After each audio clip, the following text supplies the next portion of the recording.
Maqaa Abbaa kan Ilmaa kan Hafuura Qulqulluu Waaqa tokkoon ni amanna. Ameen.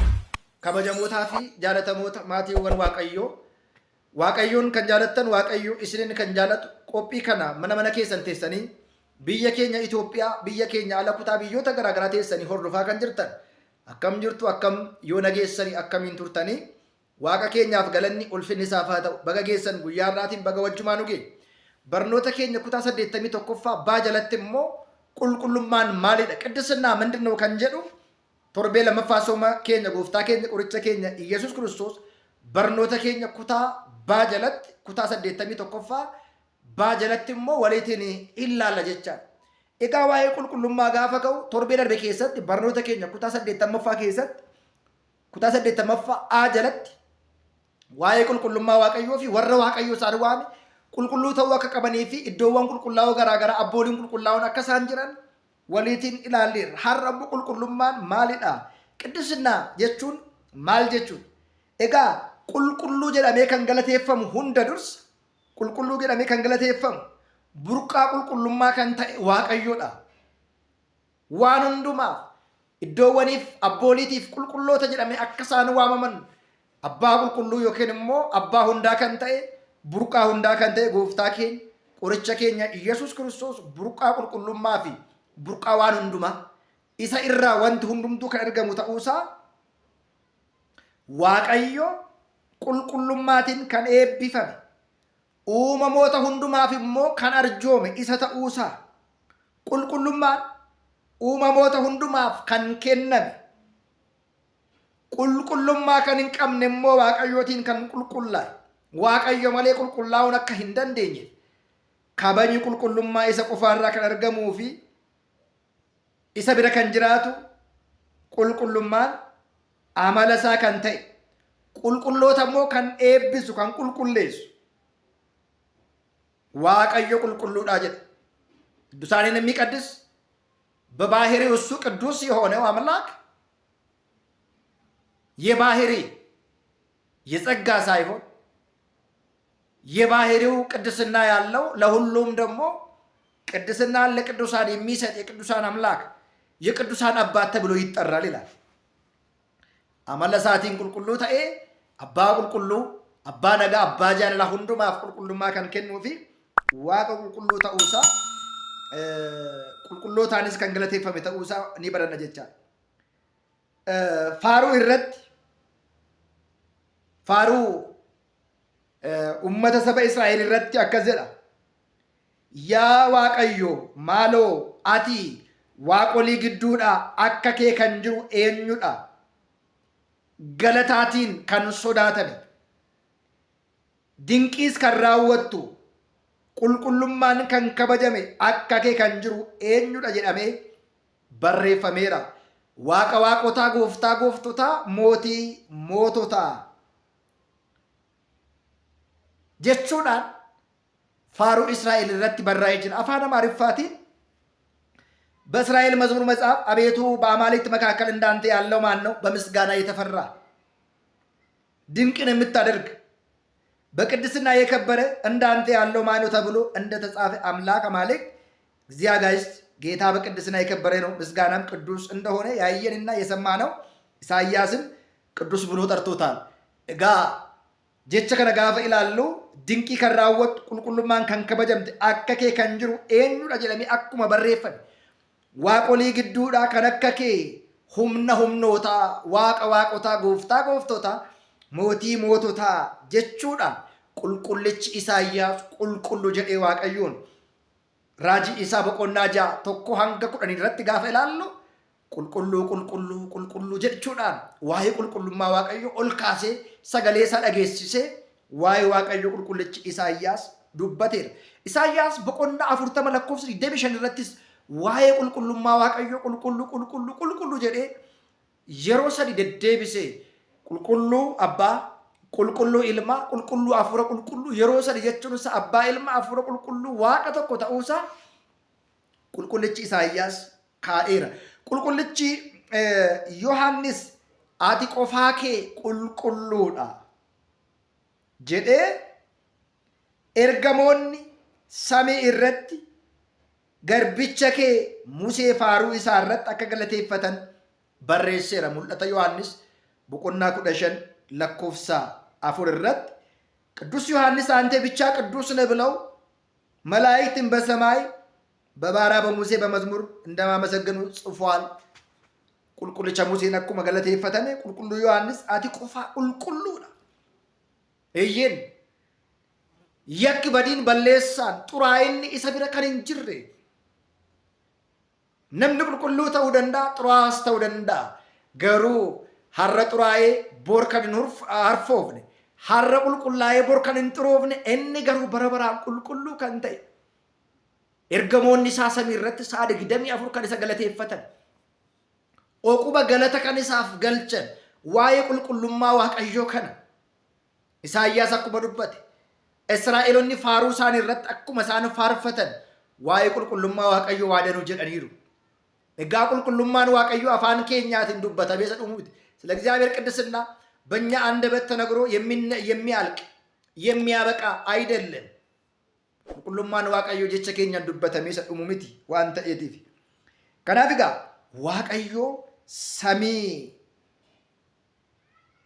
ዋቀዮን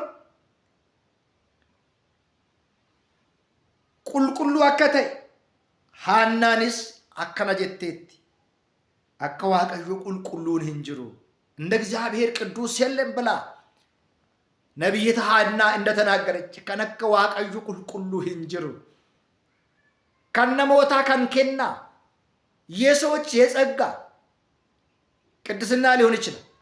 ከንሳኒፍ ከነሜታ ኡደንዳ ከዋቀዮ ከነ መላዋን ተይ ኤኙሌ ከኑፊ ኤኙሌ ራፍለቹ ኤኙሌ ተደበሉ ኤኙሌ ራሄረቹ ከንደ ማንንም የማይጨምርለት ማንንም የማይቀማ ማንንም የማይቀበለው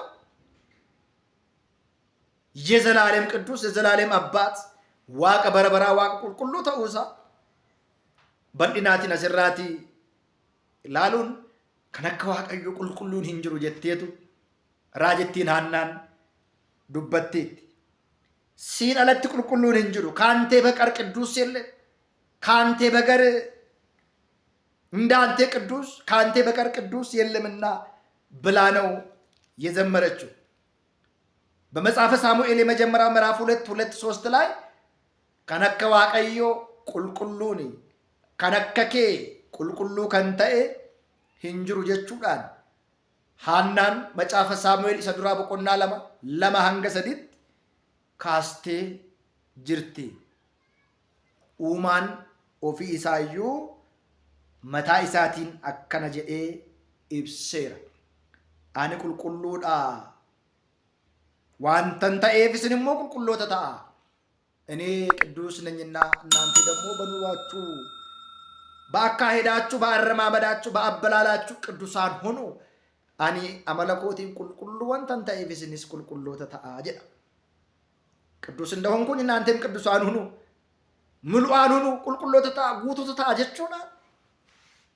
waaqayyoon dubbata.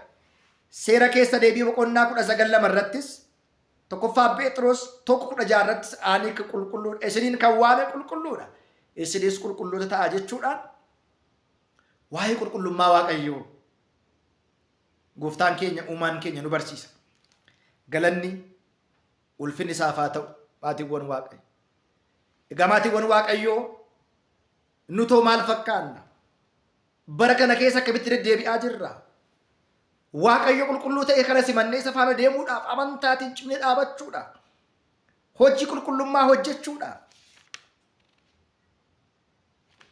hojii gaarii hojjechuudhaaf hojii si'aayina qabu hojjechuudhaaf maaltu nurraati eegama maal guunnee argamuu qaba